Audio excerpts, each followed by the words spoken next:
Fully disagree. I think you need to flip that as well because the narrative doesn't work at all. You're an introvert, but your voice needs to be heard in a different way. So through the podcast, it's your opportunity to be able to share your story, to help people heal, but also to heal yourself. Is that correct? I will try to leave my emotion aside. After my burnout, I realized that's not my priority. My priority is my freedom. I nearly died. Basically, you couldn't really talk about these things. I haven't really shared that story. And that's it. Hi there. I'm your host, Gabe with the Nomad Solopreneur Show. And before jumping into today's episode, I would like to ask you a small favor. If you enjoyed the episode, can you please review it on your favorite podcast station and make sure to follow to not miss the next one. I really appreciate every single one of you and thank you so much for supporting the show. Let's jump into today's episode.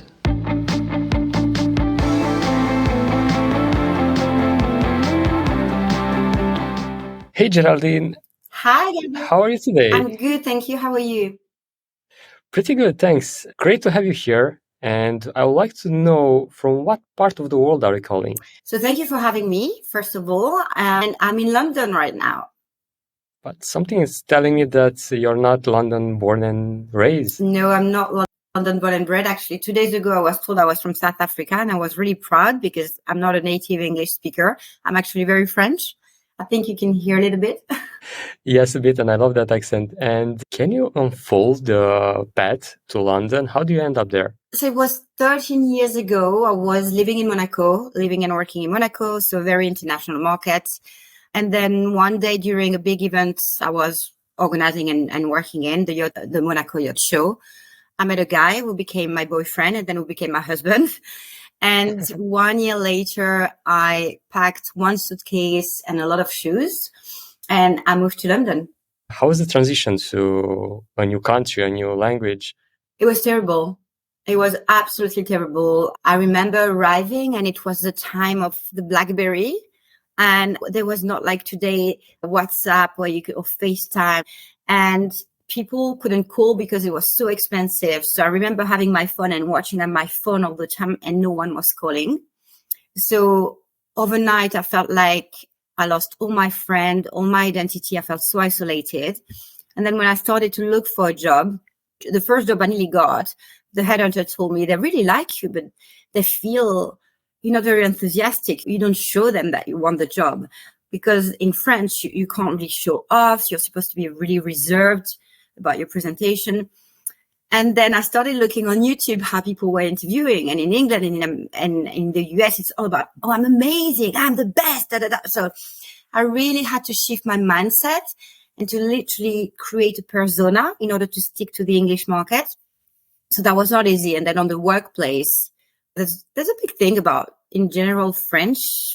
I don't know, there's something about French in England. There's still a stigma. And I remember feeling like, you feel like you're being judged when people look at you and they look at you because you don't understand. And it's just you're not dumb. You just don't know that word. So it's been a roller coaster journey, to be honest. It took a year for me to really feel like I was home.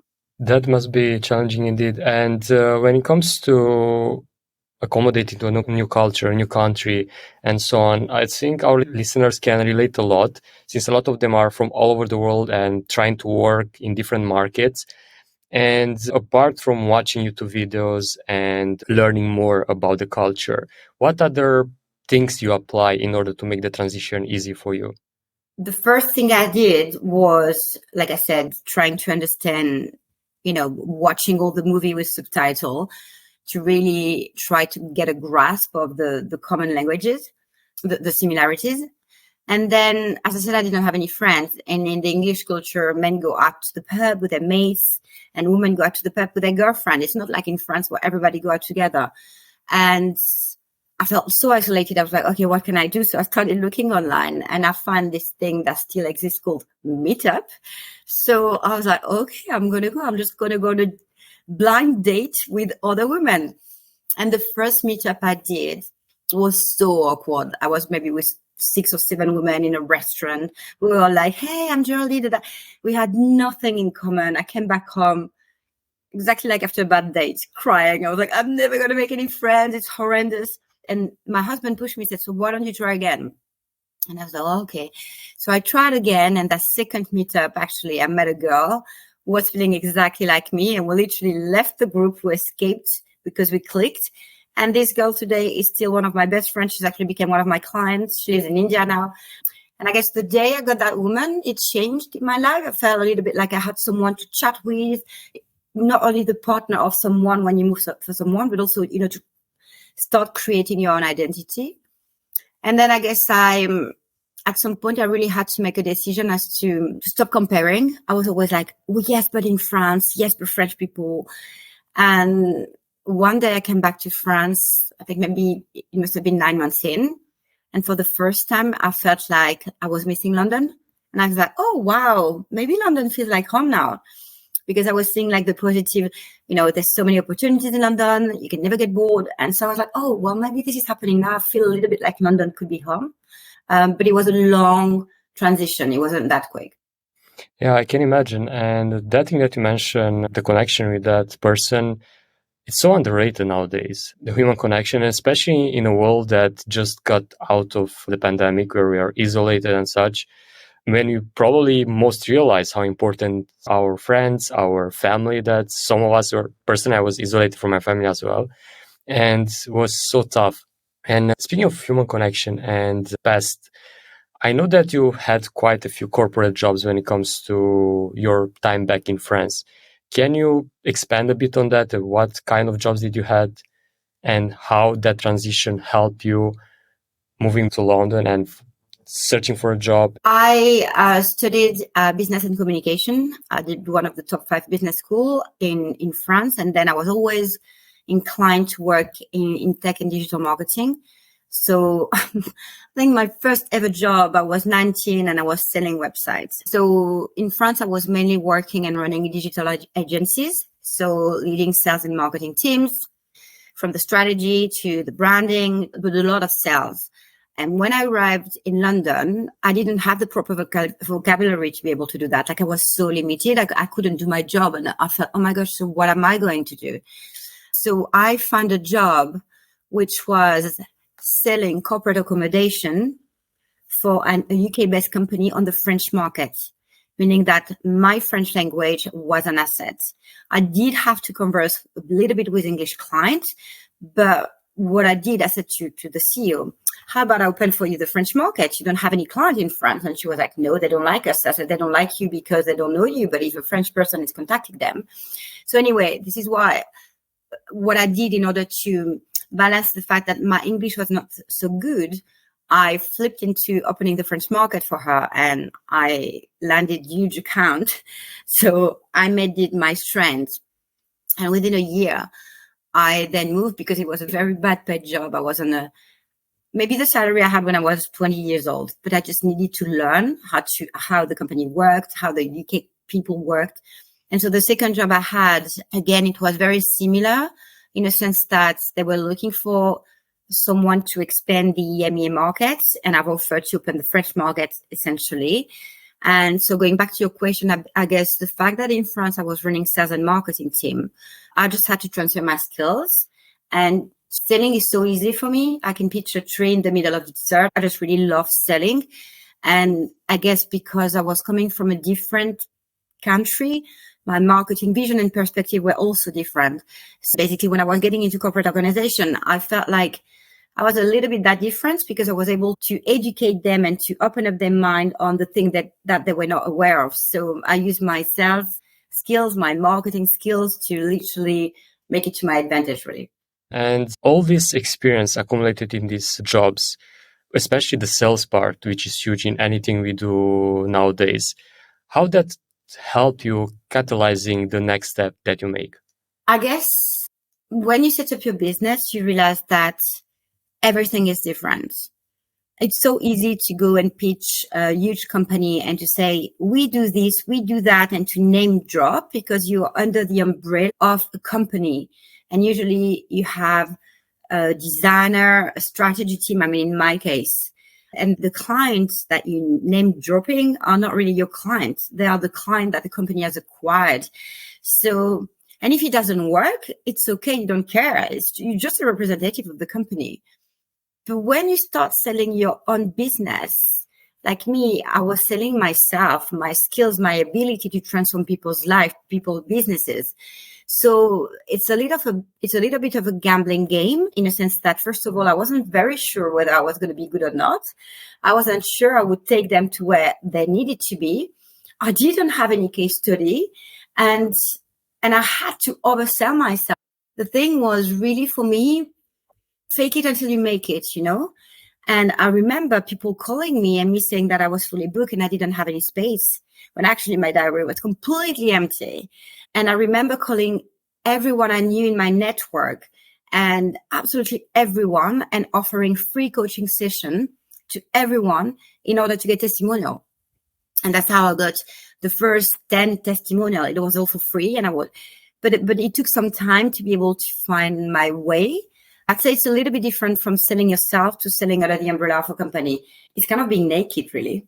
I can relate. I worked in sales in 3 or 4 jobs before starting my own thing, and I was so freaking different. I can still recall those moments. I was in a similar situation. Like, what I'm doing here, like, I don't have that team behind me right now. It's so different, but in the same time, it's a challenge that helped me grow.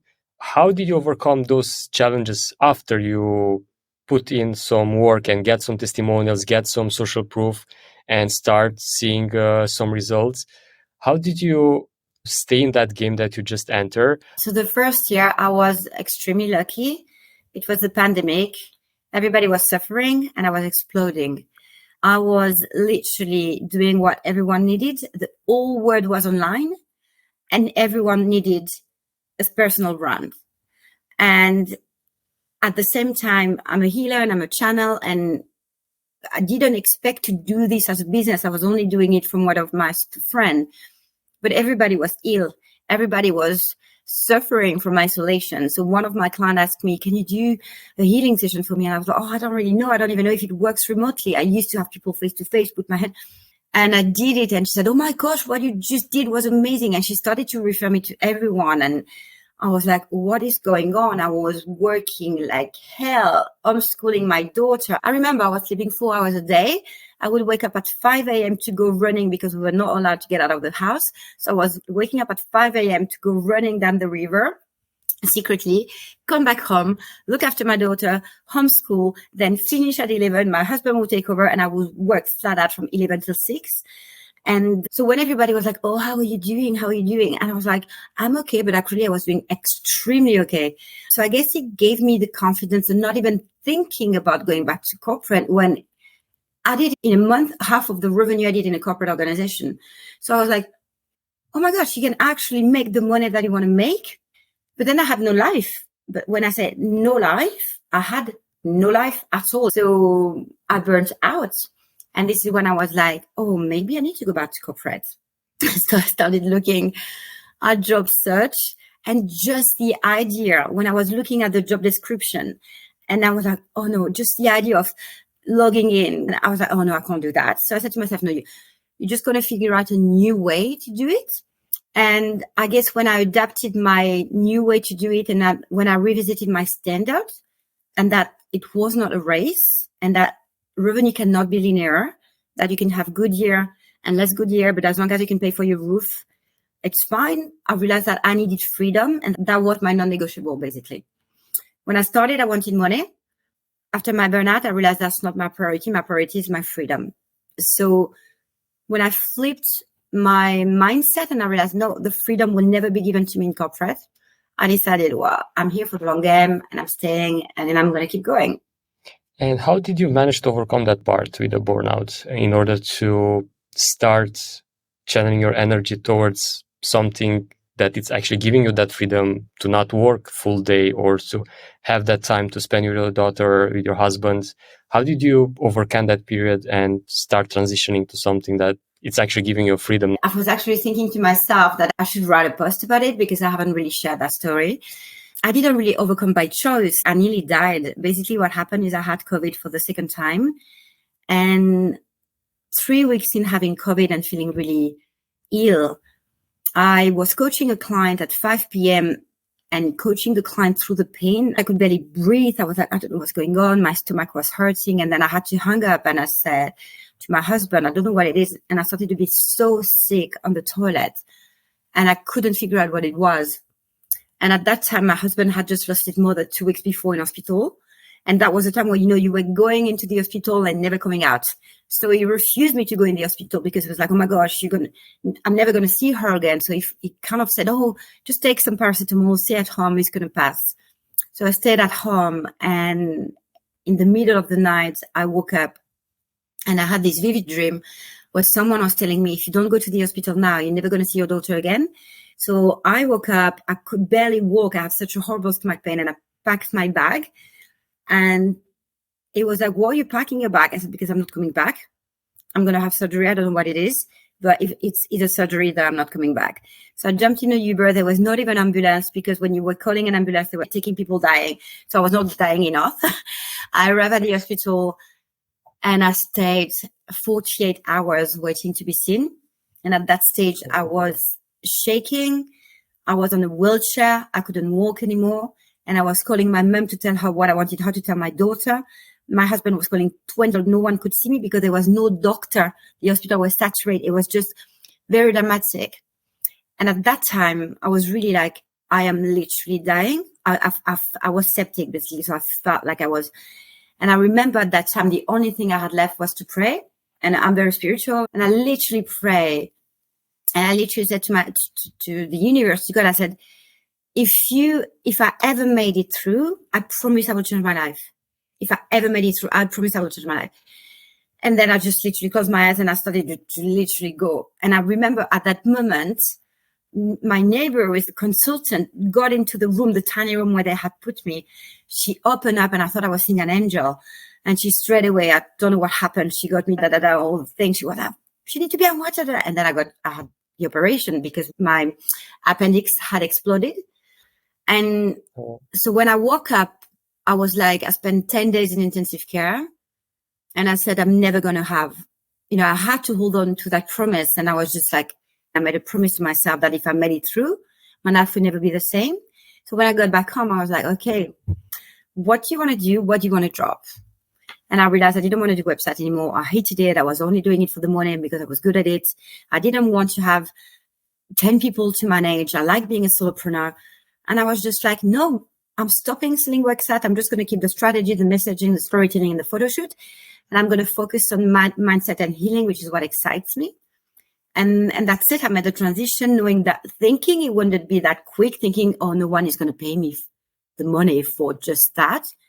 But actually people did. People were not only with me for the website, they wanted the rest. So to your question, I think the burnout made me transition. Sometimes you just have a calling, and that was my calling at this stage. It's not something that happened to everyone, to have this sad event to make that transition. Unfortunately, it happened to me as well. Luckily, I didn't end up having a surgery or something, but I burned out as well. And similar story, I run a marketing agency as well. I build websites for a living. I'm still doing them, but this time I have contractors in place and I work with them for years to not arrive at that point in time. I'm still doing the strategy part and the direct client contact, but just that it was too much for me as well. And in a world in which we have to arrive at this point, unfortunately, to realize something, what would be your advice for someone to avoid reaching that point in order to make a change, to make a transition towards a more fulfilling life and in the same time a more healthy life? What would be your advice for them? There's two things. The first one is to really look after your energy and your mindset. I often say energy, my strategy. And as weird as it sounds, it's completely my strategy. I wake up every morning, except this morning because I missed the alarm. But anyway, I wake up every morning. I meditate for 10 minutes. I do some tapping for 5 minutes. And I jump on my back for 45 minutes until my frequency is to the level that I want. So looking after your energy, looking after yourself, your mind, your body, look at, what you put in your body. Yes, you can eat crap food, but not every day. Look after your body. Like my body is my temple, because it will affect how you function. It will affect your mood and everything else. And the second thing is surround yourself with an amazing support network. Like I used to pay a lot of money because we all fell into this horrible marketing tactic to buy templates and programs that I've never finished and that are boring. And actually, I realized that I would rather invest a lot of money for an hour coaching with one of the top coach or healer, because these people charge a lot of money because they're that good and they're going to be able to support you. And in the research of all these people, I got to meet, especially online, a lot of other people who were maybe not that famous, maybe not that well known, but as capable as these guys. And I kind of developed my own board of directors of amazing women out there. And we call each other when we need support. I have a healer, I have a psychic, I have a mindset coach, I have a personal trainer. And we are this group of women, when there is something that is sinking, we just hold a hand and we support one another. And I think it's very important because we are all wired to be around other people. And during COVID and all that time, we all felt a little bit isolated. And especially right now, where there is this big trend that you can become very rich very quick online. So people just forget to be social. And they think it's only about connection online. But all this connection, most of them online, I bring them offline. And that become my invaluable support network. So yeah, to your question, is looking after my energy and surround yourself with the people who will have your back when you wobble, really. I love the power of network. It's something that's helped me not only in my business life, but as well in the personal life. At the end of the day, we are social animals. And if we don't build a supportive network, someone that we can talk to, someone that we can share our struggle and get help if needed, what's the meaning then? And going a bit back to spirituality, because personally, I'm not a spiritual person.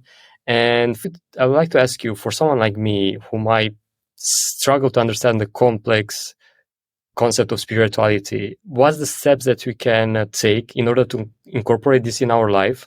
Being now in Bali, which is probably one of the most spiritual places on earth, and seeing all these people smiling every single day, being so fulfilled and happy, even with the little that they got, inspires me. But in the same time, I struggle to understand. How will you explain spirituality to someone like me to understand it better? It's very funny what you're saying, because my journey started with a monk. When I was 19, I had severe depression and I tried to commit suicide and I ended up in hospital. And then the people who helped me on my journey were very spiritual people, Asian monk, etc. And one of my master used to tell me at the time is, I remember I went to Thailand and he was there and he said to me, look at all these people on the beach. He was talking about the local. And I said, yeah. And he said, look at them, how they are smiling. I said, yeah. He said, they have nothing. I said, yeah. He said, it's from within. They have found happiness. And at that time, I was under depression. I was crying. I was like, oh. And he said to me, when people throw a stone, smile.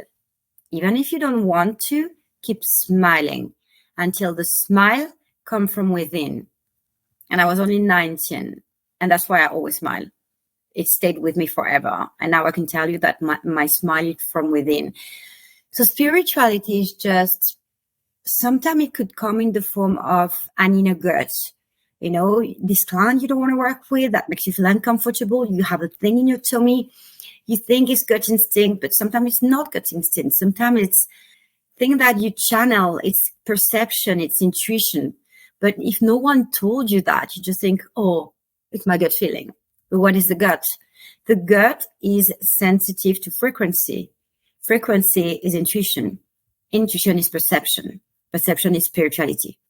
So it's just understanding that when you start being very in tune with your intuition, with your emotion, you can literally transit into another realm. And the more you practice being in tune with your intuition, or for example, you could play a game and you can play a game and you let me know how it works. So you could say, When you want an answer to a burning question and you want to start training your intuition, it's like a muscle.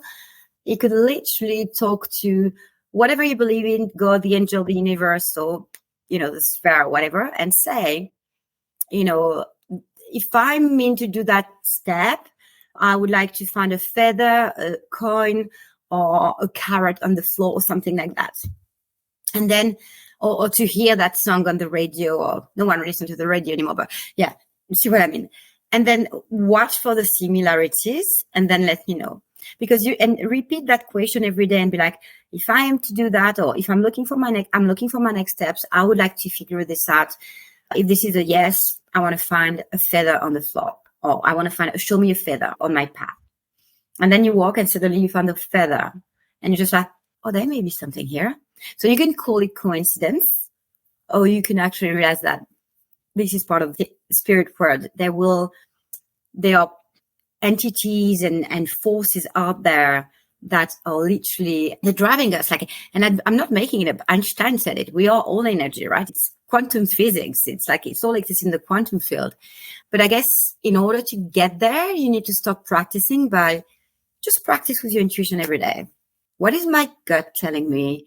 What are the lessons that I need to hear? Show me some sign. And then slowly by slowly, and then smile, get the smile from within like I did. And you just realize that, actually, do I really need 20K months to be happy? Or do I just need maybe 5K and working 2 days a week from a beach in Bali? And then you're just like, that's what they mean actually, is be on the beach, looking at the people doing nothing and being like, oh, I'm good. I'm feeling really good. And I guess when you start being able to do that, you start, being in tune with your spirituality. That's interesting. There's something that you mentioned, because last year I was trying to exit out of depression, because unfortunately the burnout turns into depression and so on. And I was into therapy, but even that I was improving my mood and everything, something was off. More than 12 years into business back then turned into something that I was struggling to get clients, to provide results and so on.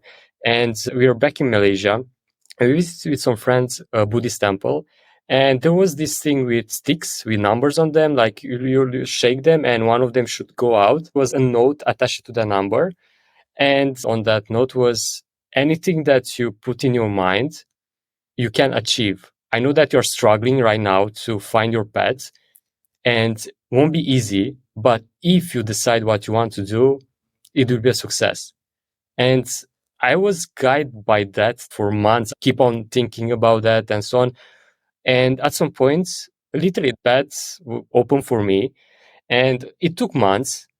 I didn't make any logical decision towards that. I was, of course, still doing my thing, but literally something that I never thought about it. I never planned. And this podcast is part of it. I never envisioned myself hosting a podcast. I am camera shy. I am an introvert. English as a second language. I took a coaching program to be able to speak on camera and so on.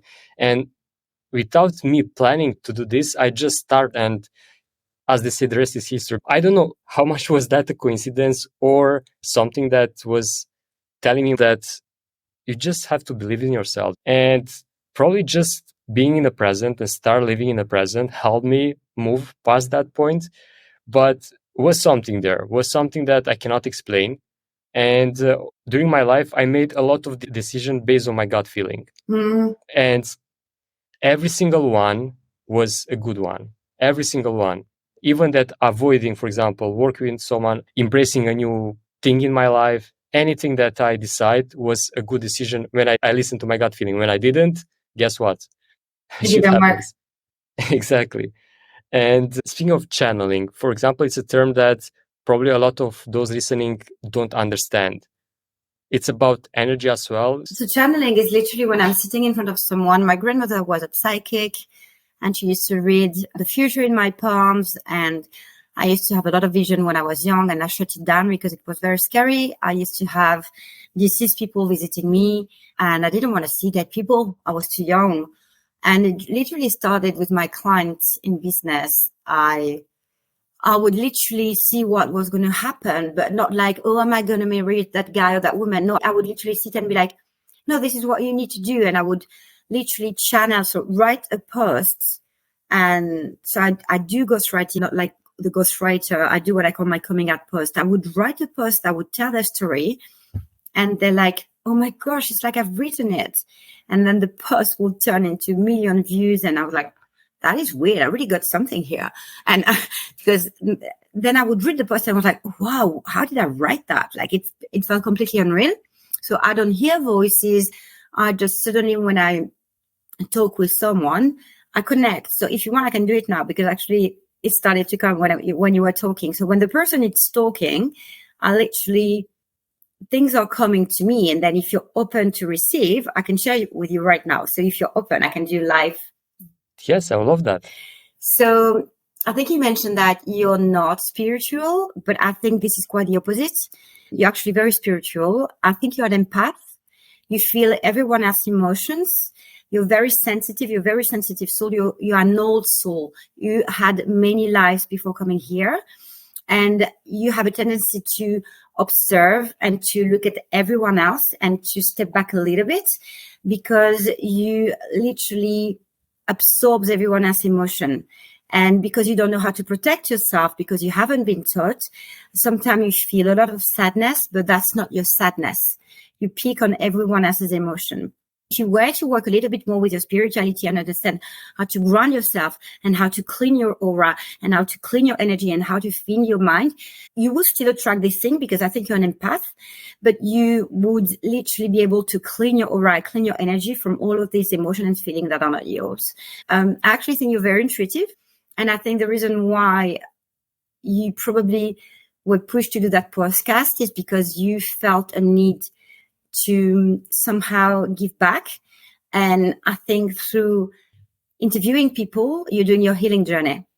It's some sort of therapeutic thing that you're doing here. You're looking for a new way. Like, I think your business is, you went through ups and downs, but you finally stabilizing. But I feel you've got a bigger calling.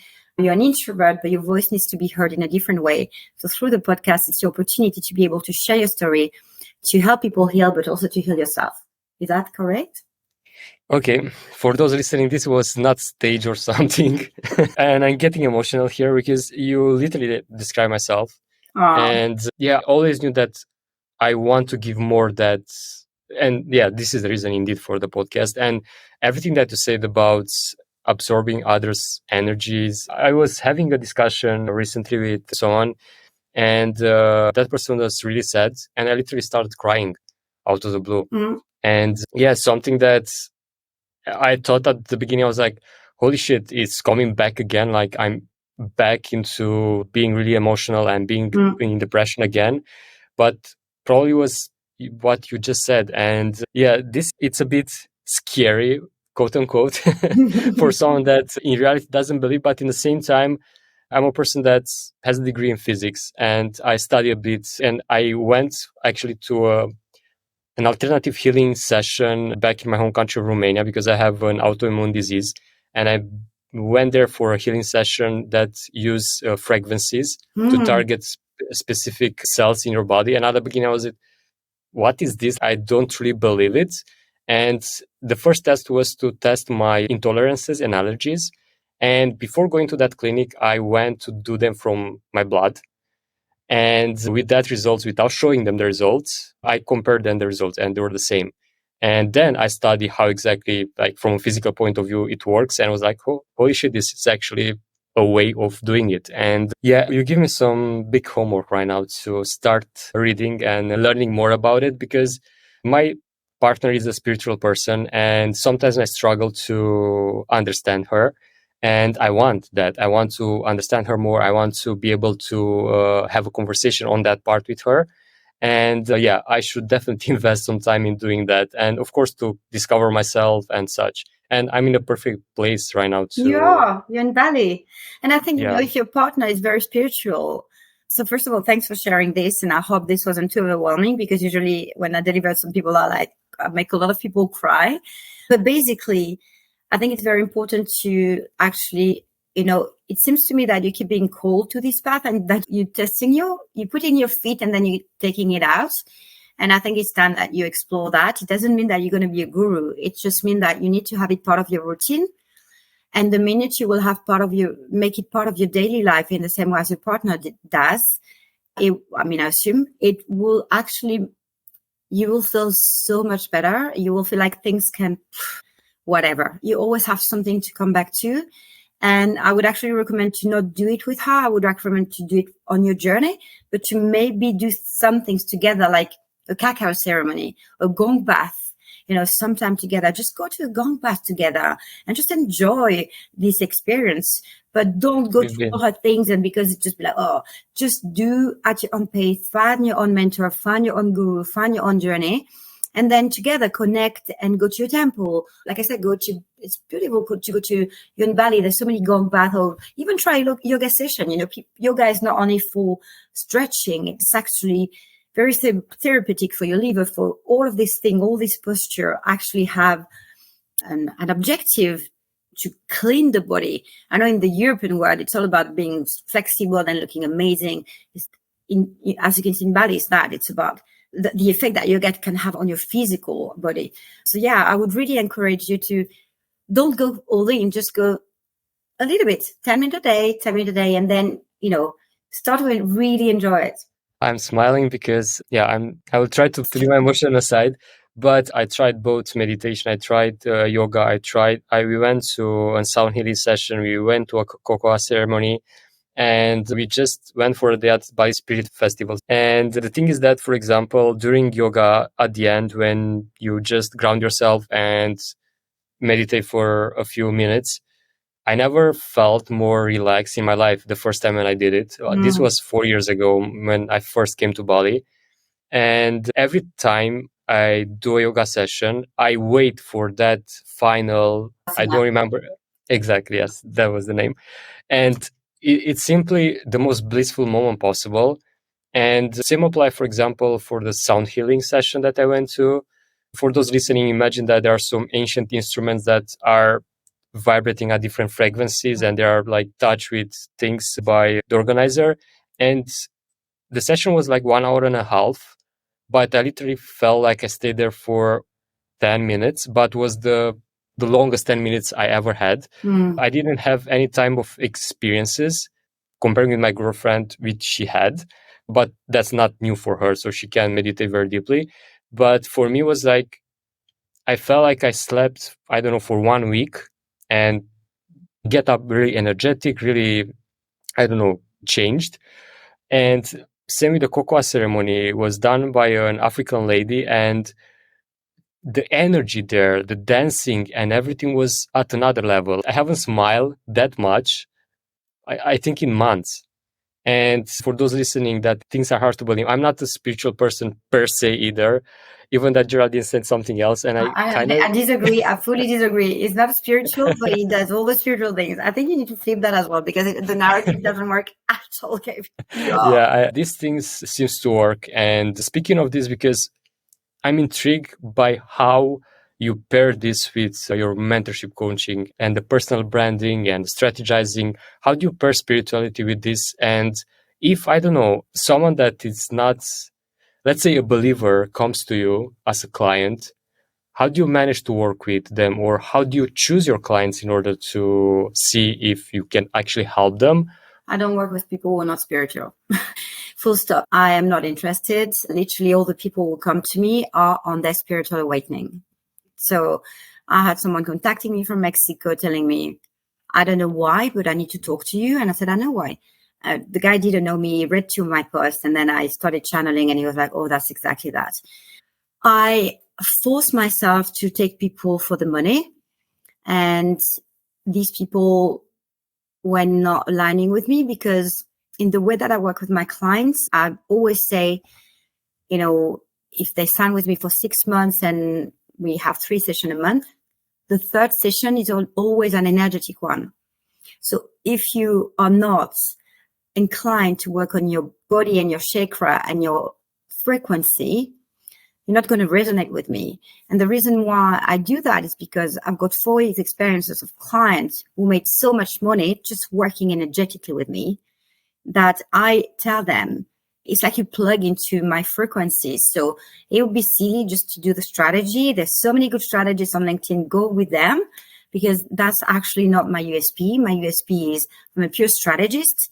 But the difference is that with me, we're going to quantum leap everything else because we're going to attract and magnetize everything else. So if people are like, oh, I don't want that shit, I'm like, it's fine. I'm not for you. Plenty of strategists out there. So many people. I only work with people who are on their spiritual journey, because sometimes we're not even going to speak about strategy. Sometimes we're just going to speak about what's going on in your life, your relationship falling apart. People come to me and they're like, oh, I've got chronic fatigue. No, you don't have chronic fatigue. You're just depressed and you need to revisit the lifestyle. A client after 4 sessions, the doctor kept telling her she had chronic fatigue. I said, no. And she said, oh my gosh, it's gone. And I was like, yeah, because we just needed to tweak and change things. Disclaimer, I am not a doctor. That's not what I'm saying. But I guess what I'm saying is I use it for the personal branding because as I'm very intuitive, if someone is saying, oh, I'm selling mug, that's what I do for a living. I'm selling mug. I have a website and I sell mug and candles. And actually that person, I'm channeling, I'm talking with that person and I have a sense that person is actually means to do something else by shifting and pivoting and then revisiting the business model. Usually that person explodes. I have an example. A client came to me. She was a solicitor running a very successful practice, and she was feeling so unaligned, so unhappy. And she didn't want to pay my 3 months mentoring. She had some resistance. So I said, so why don't you just book my signature business reading and channeling? So she did my 2 hours. And then she signed up for 3 months because I said to her, but you're not meant to be a solicitor. You're meant to be a coach, and you actually mean to have women who are going through a divorce, a trauma, a breakup, blah, blah, blah. Anyway, she's now referring me to all the husband of her client who, guess what, are women going through a divorce. And she's a coach. So she could have stayed in her practice, being a very successful solicitor, making way more money than she's making right now. Because she's starting, it's only been a year. However, only a year in, she's already quite successful, but she just loves what she does. She just really loves it. And I guess this is how I use the channeling in order to do the personal branding. I could have been a website for a solicitor, very corporate, but we actually built the brand. The brand is called Son of Mine. We built the brand around solar energy, about who she really is. So how I used my intuition in order to help my clients really rise and thrive, if I can say. And how much needs to come from them in terms of idea crystallization or things that you guide them to? Because I worked with some coaches in the past, and I think the hardest part was me applying what I learned from them. And how much do you see this in your clients? They are reluctant to some of your practices, even that they are spiritual, they believe in everything that you said, but they are so reluctant on applying something. And you're more of a coach or more of a consultant when it comes to working directly with your clients? I would say I'm more a mentor and a guide. So first of all, I believe we are all so busy. I don't want them to have homework. When they leave the session, they need to have had the flip, to flip the switch. And then in terms of implementing, it's so simple and it never takes more than 10 minutes a day because we're all very busy. And if I ask more of them, they will move away. So there's one session that we do together and it's like you on the Savasana position. It's like receiving, like it's a gift to themselves. And then it's the implementation of this 10 minutes a day where they're going to start taking responsibility and accountability for the life they want to live. Of course, there will be some clients who don't do it, but anyway, we do it 1 hour a month or 1 hour and a half together. So they receive anyway. An energetic healing session, as you know, is so powerful anyway. Some clients are like, okay, so when do I need to book you? I said, well, not before 3 weeks, 2-3 weeks. Like it's enough. You need your body to integrate at cellular level. When I see gurus saying, oh, you need to see me every day, I'm like, why? If you're working on the energetic field, there's a moment where it needs to be integrated. I mean, yes, when you're very deep into the trauma, like you and I going through depression, yes, there's a weekly mentoring and support and all of that. But if it's just, in order to expand and to grow, once every 2-3 weeks is good. It's a very good practice. And since you're so into mentorship, and I assume that you kind of, you mentioned, I think, your grandma. Was she your mentor or someone else that guided you into this? No, she was a psychic. She would read the future in my palm. We would play with cards, and I used to read the future of my doll. And no, the thing is that I haven't known her. I mean, I've known her long enough, but what happened is that when she passed away, I kept receiving. I've always been into psychic and all these kind of things. And every time I would see a psychic from any part of the world, they would all tell me the same. Your grandma has a message for you. And I didn't know she was a psychic. I just knew about the reading the palm before all these psychic experiences that I had with all this psychic. But after you've seen 4 or 5 people who were telling you, oh, I have an old lady. She looks like that. I think she's your grandma. She has a message for you. And I was like, yeah. I mean, and the message was, you need to go onto that path. You need to do what I used to do. You need to heal people. But initially I was just like, I was asking my mom, I was like, was grandma a psychic? She said, yeah. I said, why you never told me? She said, because I didn't think about it. It was not something that people would talk about. It was still the witches thing. There could be birds. You couldn't really talk about these things. And even now and then, when I start talking openly on LinkedIn about channeling, I'm always like, because people can be very judgmental. But now I'm really owning it because I know the people who judge are not my people. So in order to learn, I literally educate myself. I work with my mentor, the monk. Every time I was traveling, because I was traveling a lot, I would be put in front of someone. I would go to a salsa congress. I would have breakfast on my own. And this woman would be like, oh, I'm a Reiki healer. Oh, me too. And then I would go to there somewhere. So there would always be someone on my path taking me on to the next level. Always. That's the beauty of life. We move, even if we move physically to another place, or we travel, or we might live in the same city for all of our life, but we'll always encounter someone that will change our life in a way or another. With a word, with 5 minutes talk, something can happen there, and happened so many times in my life that I cannot count on the fingers of 2 hands. Now I try to believe what you said about me being spiritual. And going a bit back on that, I have a challenge for you to create a step-by-step process for our listeners to do every day in order to embrace spirituality and to implement it not only in their lives, but in their businesses. So depending on what they want to work on, the first thing would be literally go onto YouTube, where everybody goes, and find a 10-minute meditation. For example, for healing your heart, 10-minute meditation for confidence, 10-minute meditation to find calm from within. So yes, find a meditation on YouTube, but what I call a guided meditation.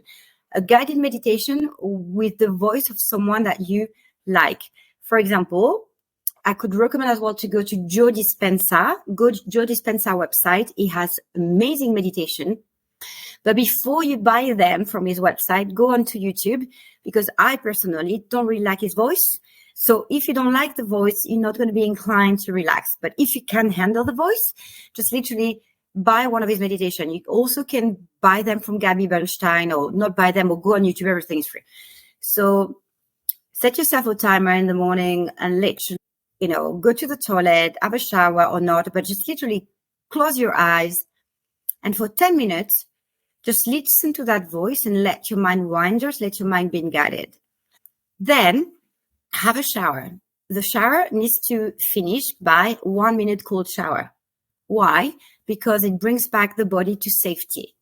And it's horrendous the first time. I absolutely hate cold, and I actually spend. And so if I can do that, hating cold, anybody can have a 1 minute cold shower. But the reason why we do this is because we want to bring back the body and the front part of the brain into safety. So you do that, your 10-minute meditation, your cold shower after your shower. And then if you have 2 more minutes, you take a journal that you dedicate to this practice. You go and buy yourself a really nice journal, and you do what I call journaling. I won't force anyone to do it because I actually don't really do it. But for some people, it works very well. But I don't do it because I've been meditating for 20 years. People who are not used to meditate, it's good to start journaling because the writing your thoughts is cathartic, but also guides you into taking action. So people will be like, so what am I going to be writing about? You can just write about what you want to achieve during this day. Today, I would like to feel calm. I would like to manage my emotion. I would like to sign one new client. I'm committed to do that. Just, it doesn't need to be very long. And when you journal, you can actually have a hot tea and have some really nice music in the background. And then finally, the last practice out of this little routine is, so I have something called my mantra jar. So it's a jar that I've done with my little girl. And I went onto the internet and I looked for powerful mantra for money mindset, powerful mantra for healing. And for each card, I'm going to show you now, like that. I've written the mantra. I'm ready to receive a new client. I'm open to new opportunities to work together. I'm open to new opportunities to grow. I love myself and I'm ready for more love. Whatever mantra that resonates with you. So you don't need to do a job. What you could do every week is decide what mantra is going to be yours. So if you don't have a little card, you can take a Post-it. And the mantra is a sentence that you repeat, an affirmation in order to rewire your brain on something that you're trying to achieve or to grow from. So what I usually advise my clients to have it on a Post-it on your mirror, and assuming that everybody washes their teeth twice a day. Every time you brush your teeth, before or after, you read the mantra, stick on your mirror, and you repeat it to yourself 3 times, morning and evening. And then that's it. You can go on with your day. So meditation, cold shower, journaling, but not mandatory if you feel like it, and literally the mantra. And every week, the mantra can be the same, or it can change if you feel that you have overcome that thing.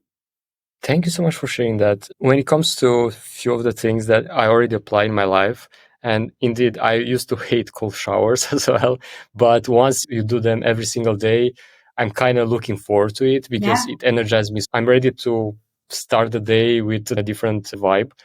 And I definitely need to start applying the others, and especially the mantra one. I used to do it back in university years, so more than 14 years ago. And funny enough, it worked. Funny enough. You see, there is still a small part of me that is questioning things.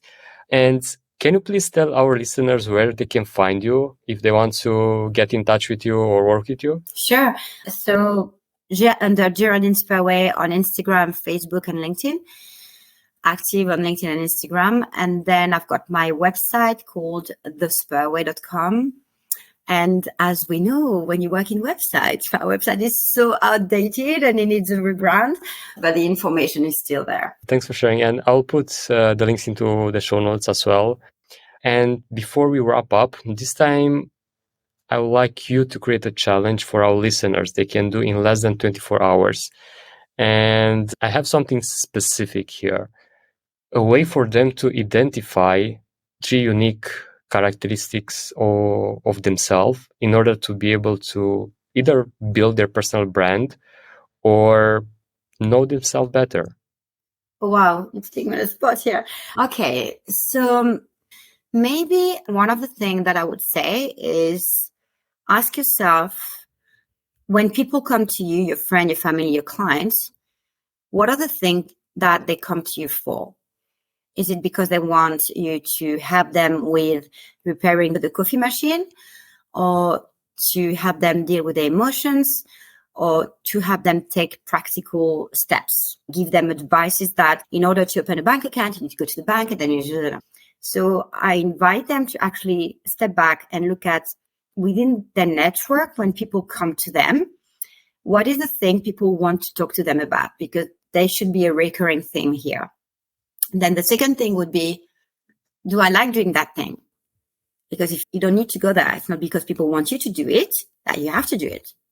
But if you enjoy doing it, if you enjoy repairing coffee machine, if you enjoy helping people fix their relationship, if you enjoy writing for other people, then you need to capitalize on that. So if you don't enjoy doing that thing, you need to ask yourself, what is the thing that I like to do?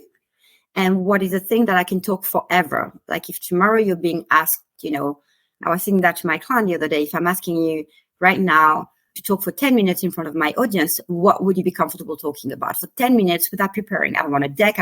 What can you talk? What can you teach? And so what is the thing that these people can teach for 10 minutes and that they really love? And once they find that 10-minute thing, do they feel they know enough about that thing? Or do they feel they need to learn a little bit more to be a bit more knowledgeable? If they feel they know enough, then they're ready to build a personal brand and they should really start talking more about it. If they love talking about it, but they feel like, it's like me saying, I work with energy. What is a chakra? Oh, I don't know. Be a bit weird, right? But I had to educate myself. I knew I was intuitive, but I had to really dive into, okay, what does frequency mean? What does healing mean? What does breathwork, etc.? So if they feel they need to educate themselves, then they buy books, they start educating themselves, but it shouldn't stop them from starting speaking about it. And when they start being very good at it, they test on on friends' client, and when they start getting results, then maybe they start to create a program or a product or a concept or an approach. And that's it. Thank you. That's a beautiful challenge. And I can't wait to see what our listeners are coming up with. And if you have to tag me and to message me and to tell me, this is my zone of genius, this is what I like to do. Thank you. Thank you again for joining me in the show. This was wonderful. Thank you so much. Thank you for having me. And I have a challenge for you to stop saying that you're not spiritual, because you're actually very spiritual. Thank you so much. I will apply the challenge and I won't say it again. Amazing. Have a good day. Thanks for listening, everybody. Make sure to check the show notes where you'll find direct links to the tools and resources mentioned in this episode, and much more. If you enjoyed this podcast, make sure to subscribe to your favorite podcast station to not miss when we drop the next one. We have lots of exciting guests and surprises for you coming up. This is your host, Gabe Marushka, with the Nomad Solopreneur Show. Until next week, pura vida!